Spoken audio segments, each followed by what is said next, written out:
I decided to sneak one more video in, get one more video recorded today on the 13th of February because I'm feeling good and I still have 4 more videos to record tomorrow. But this will be a good stopping point. So we're going to talk about what I watched the 3rd week of January 2021. 6 movies to talk about here. 3 of which are on my top 10 of the year list. So I've already talked about them while sitting in this chair today. And so my thoughts might be a little more brief than normal, or maybe I'll expend. I'll talk more about them than I did in my best of the year video. So let's dive right in. The first thing we watched this week was on Amazon Prime, and that is Sound of Metal, which stars Riz Ahmed as a heavy metal drummer, Ruben, who loses his hearing and goes deaf. It's a very emotional movie as he's a musician, and losing your sound, sense of sound, and not being able to hear basically will ruin your career for the most part. He goes to a compound because he's had a history of substance abuse with a bunch of people who have also had a history of substance abuse and are deaf. There he meets an actor, Paul Racy. I forget his character. I think it's Joe. Who basically leads this commune that he ends up being at. He cannot have his cell phone. He cannot be in contact with his girlfriend, who he's in that heavy metal band with. And the movie is just a very powerful watch. It's a very deep film. The sound design of this film is absolutely tremendous. Really does some things with the sound where you kind of experience what he's going through, where stuff's distorted or muted or comes out of one channel or another. So just a really well done movie. I really enjoyed it. Was very excited about it. I give it a 4 out of 5. The Sound of Metal was absolutely a fantastic watch. The next thing we checked out was on Hulu, and it was called Skin: A History of Nudity in the Movies. So this is basically a documentary about the history of nudity in film, which takes place or starts in the early 1900s.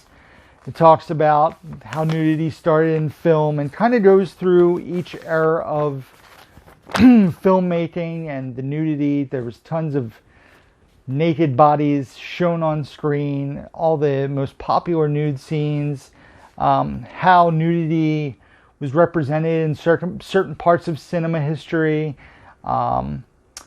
It interviewed different directors and stars that were in those nude scenes, how nude scenes were perceived in the 80s versus now, versus in the 70s. And it was an interesting movie. It kind of meanders in places and drags, but all in all, it was entertaining. It was interesting nonetheless. And you get to see a bunch of naked people, so that's always a good time. I gave Skin: A History of Nudity in the Movies a 3 out of 5. The next thing we watched was a movie that was definitely on my top 10 of the year list on Netflix, The Trial of the Chicago 7. This movie was absolutely amazing. The cast in the film was phenomenal. Sacha Baron Cohen, Eddie Redmayne, Mark Rylance, Yahya Abdul Mateen II, so many others, Joseph Gordon-Levitt, Frank Langella, all tremendous in this movie. It's a mix of historical footage, courtroom drama, humor, violent protests, police footage. Just a highly watchable movie. Dives right into the trial in the beginning and just doesn't let up throughout the runtime.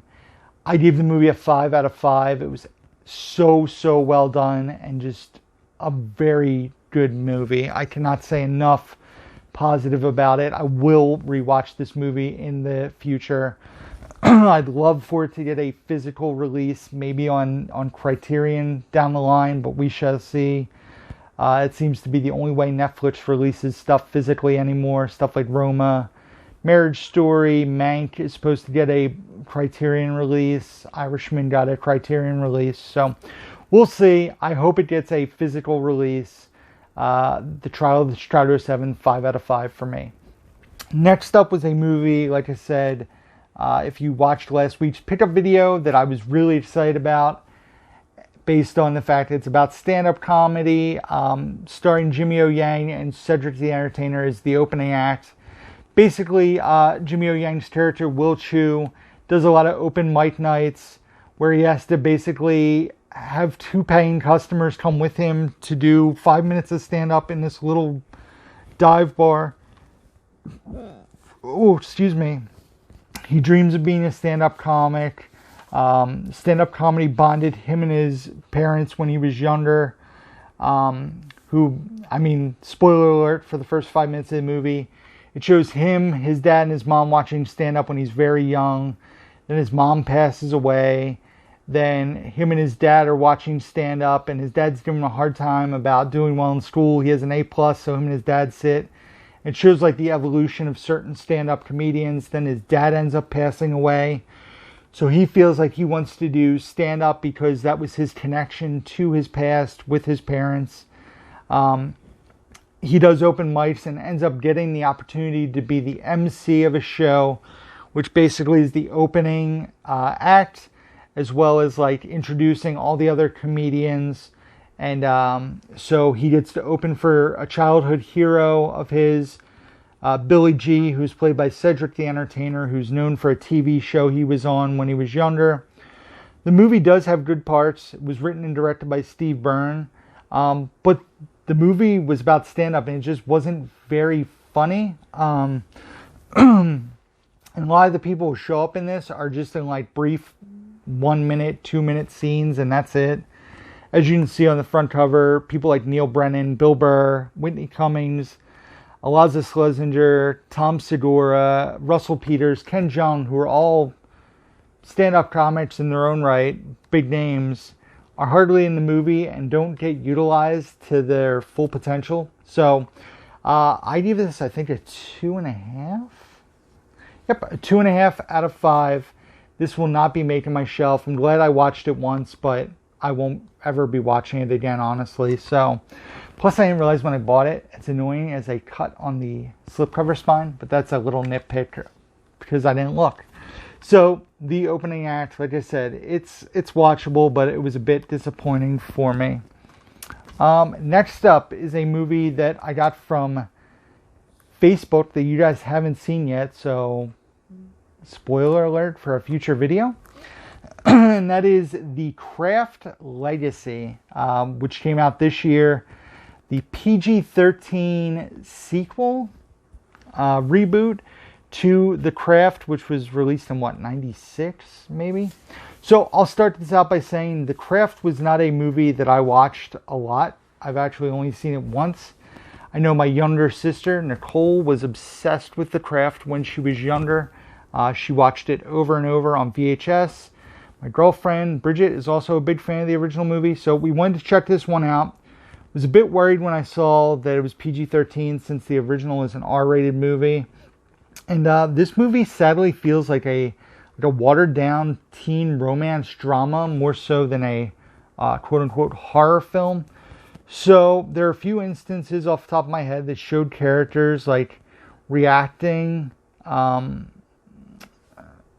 instead of showing certain things in the scene. So like if they showed certain things in this movie, it would have been rated R, but the camera was focused on the characters reacting to that thing instead of showing that thing, and then the thing is implied. So that felt weird. The wardrobe in this movie was really bizarre too, because part of me was like, are we watching a movie? Like, is this a prequel? Is this supposed to take place in the 90s? But then they have like an iPhone. Ringy-dingy. They have like an iPhone. So I was like, no, it takes place in modern times, but they're dressed in really weird outfits. I almost got vibes of like a Twilight-esque movie in parts of this. So it has a cool connection to the original that people who like the original will probably get excited to see, but other than that, it's nothing I'd rush out and watch. I give it a 2.5 out of 5. So The Craft Legacy, watch it, but don't rush out to watch it.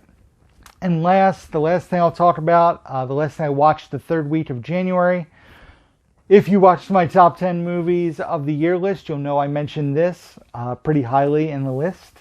And that is Promising Young Woman. We spent the $19.99 to rent this on Vudu.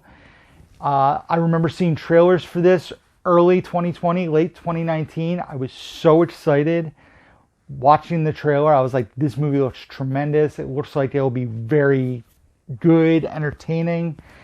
And of course, 2020 happened. It got pushed back. It came out right at the end of 2020, like December, I think Christmas. It came out limited run in theaters and then dropped to VOD like the second week of January.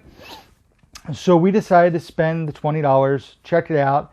Carey Mulligan is fantastic in the lead role. She can be funny, haunting, vindictive, dedicated, all in the same role. The movie has like dark comedy vibes, a revenge flick vibes, a thriller suspense vibes. Is just well done. I wasn't sure where it was going next, so it made it interesting to watch. Something traumatic happens to her years prior, and the movie basically unravels what that was and how it affected her and how she's never given up trying to right the wrong that was done. There's lots of like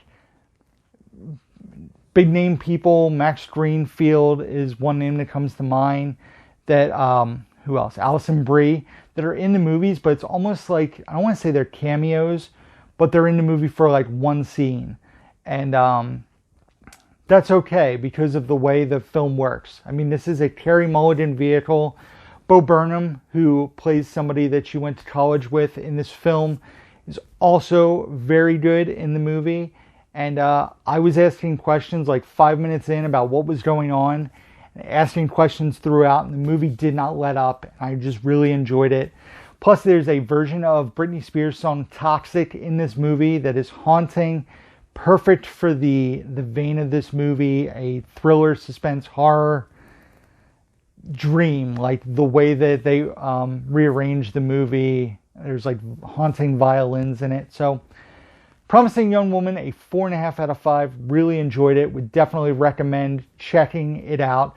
It will be available on physical in the near future. This will probably come out like early March. So I think it'll either be on physical or coming to physical very soon. Definitely one I recommend watching and checking out. Promising Young Woman. Good flick. So that is it, guys. Thank you for watching. I am done recording videos for the day. I recorded, how many videos did I record? 7. So I knocked out 7. I have 4 more to record tomorrow, but 7 is a huge chunk, 2/3 of them recorded. That's a month worth of content almost for you guys. So plenty of videos coming your way, plenty of videos that have already came your way. And that is it. So thank you guys for watching. As always, check out the description box down below. You can find links to my Facebook, Instagram, Twitter, Blu-ray.com profile, Amazon wishlist, eBay page, letterbox, email address, P.O. box. All can be found down below. Hit the bell notification. I'm done. It's lunchtime.